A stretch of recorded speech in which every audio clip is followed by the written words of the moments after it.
back to slower. Good boy, and he responded immediately.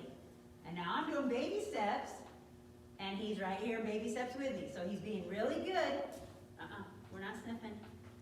With responding, that was all off of my body language. I never touched the rope for that. Now he's getting in front of me, so I gotta bump him back just a little bit, so he got in front of me there. We only do baby steps for so long, and then we go back into a bigger walk again to make it, you know, they can't do baby steps for very long, but then I can bring it right back to baby steps. So he got in front of me, so I have to bump him until he takes a step back. And then I go again, but I keep walking, I don't stop. The idea is that he stays where he's supposed to be while I'm walking, not just because I stop. I'm gonna stop. Oh, he's past me.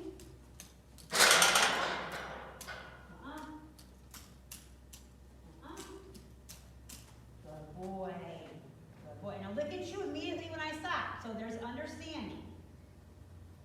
You don't need to eat these. Good boy. Come up here and turn around. And I should be able to turn around with not get with him. You know, he bumped into me there, so I had to elbow him a little bit. He should move out of my space. Pay attention. Boy. And he can be just a little bit behind me. That's okay. And I said before, it's okay that he looks away and doesn't Yeah, like as long as he's not pulling on the rope. looking directly we at talked about you. that last week. As Yeah. long as he's not pulling on the rope, that's okay. Again, if you're working your halter stuff, you know, you're doing showmanship, you're talking about showing stuff, absolutely not. His attention has to be right there. But when you're just simply leading him, see, I mean, this rope is completely loose. As long as he's not pulling on that rope, I don't care. His body's not, his shoulder isn't coming into me, he's not pulling on me, so he can enjoy the scenic view. So how does he know the difference between showmanship and this? Your body language is going to be a little bit different. You know, you're coming in here, you're specifically saying, you know, if you're going to be doing your, and I don't know how gypsies do halter, but you're going to be here in your showmanship position, and you're up here in all this, and you know, and you're stopping him, and you're, you know, doing whatever. I mean, I don't know how gypsies do halter, and I don't Same know, thing, yeah, right? I don't, you know, Yeah. you know, so you're going to be in a much different, but you're going to come in, your energy, your thought process is, Okay. this is what we're doing, Right. you know, versus when we're just going for a walk somewhere. Nope, don't touch me. Good, that was a much better turn. Don't touch me. No. No. So there he's not trying to bite, but he's picking at me a little bit, bumping me with his nose. Hey, you want to play? You want to play? You want to play? No, I don't want to play. No. So just a little correction, and then go right back about my business. I'm not stopping and dwelling on it. I correct and I keep going.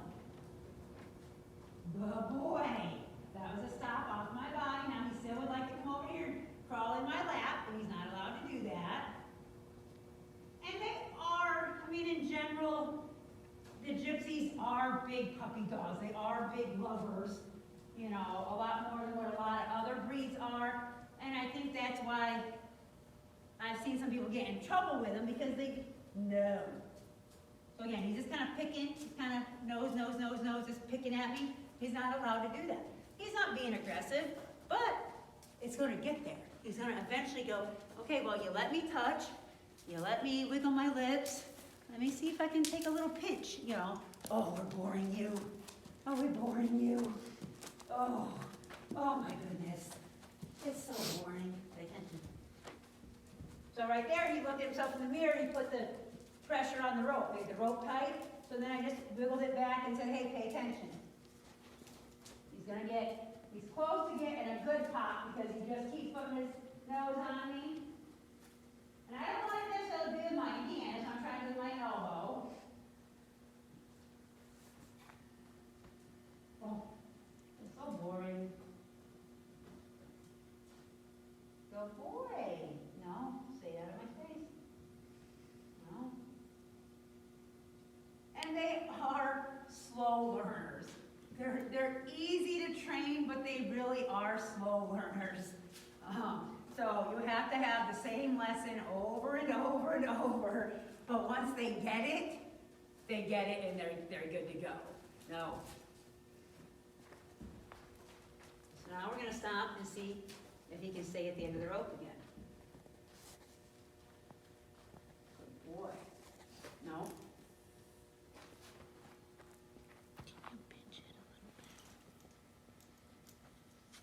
Good boy.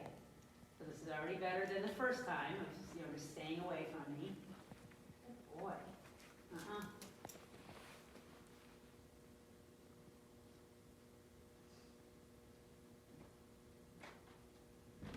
What are we doing? And with, young horses or ones that come in that don't handle real well, I just do a lot of just leading them around, especially when I was at Willow Tree when there was all this other commotion. I could be out in the arena, like I said the other day with Excalibur, where I just sat on the mounting block in the middle. Just sit there and be. Just simply be able to just, no. Boy. And for a while they do the head thing. They eventually learn when I go like this, they just need to back off. Or, or even get to the point where they just learn to not move at all, Do you find out that starting training on like him, a 2-year-old, compared to starting training on a 5-year-old, that they learn differently? Are they more mature in their learning? 5-year-old, they have a lot of bad habits, so it's a lot harder to start with a 5-year-old? Yeah, because you're dealing with, if it's a 5-year-old that, has either been handled correctly or just not handled at all, it's not so bad. But if they have been babied all along or have created bad habits, and it doesn't matter any breed, get back.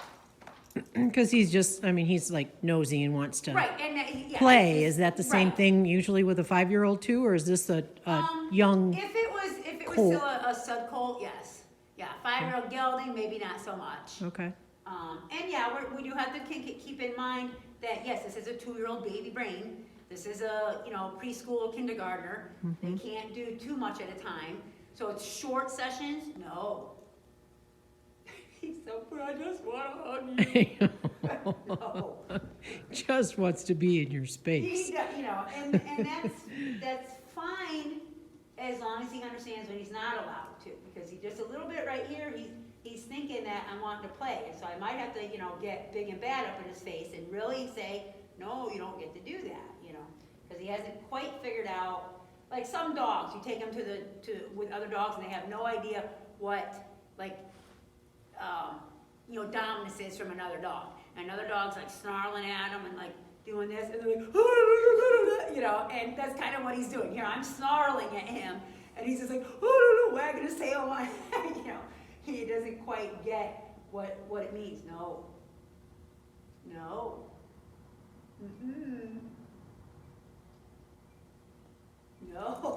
It's like, well, if I do it really slow.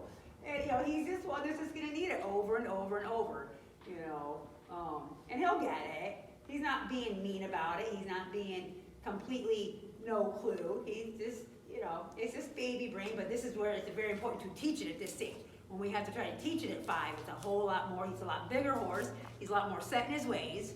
So it's a whole lot harder to correct all that, Good boy.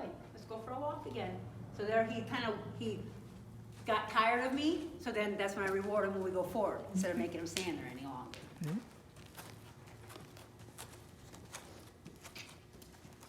Okay, not that far behind you. And mares and geldings, I tend to let walk behind me a lot more than a stud. We don't need that stud to be back here behind us like this. We're asking for trouble. Even the best of studs, we're still asking for trouble. If I have horses come in, a lot of times horses come in and they're dragging in front of me, they're pulling me.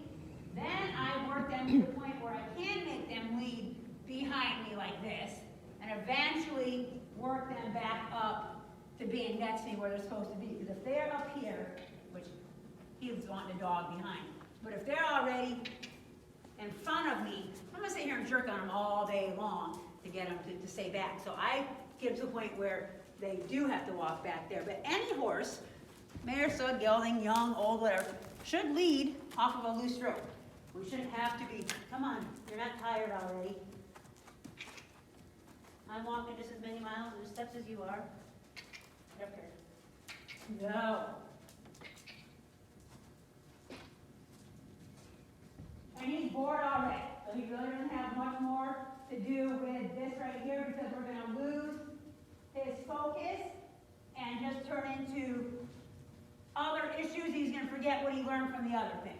You know, and that's a fine line of just knowing the horses and reading the body language of when they've had enough. But these young ones, you know, 15, 20 minutes is all I do with them. Now, it doesn't mean he couldn't go do something totally different. No. No. You know, it doesn't mean that he couldn't go do a little bit of a round penning session right now. Or go stand and be groomed for 15 minutes. Or his handling his hooves or, you know, whatever. But this particular exercise right here, he's had enough. He's got this, he's just like, I can't even think about this anymore, and we're just gonna create another issue. You know, so if there's something else that, you know, you want him to work on, we can move on to, you know, something a little bit different to give him a little bit more time. Or we can just work on leading him up the hill, make sure he behaves himself, going through the gate and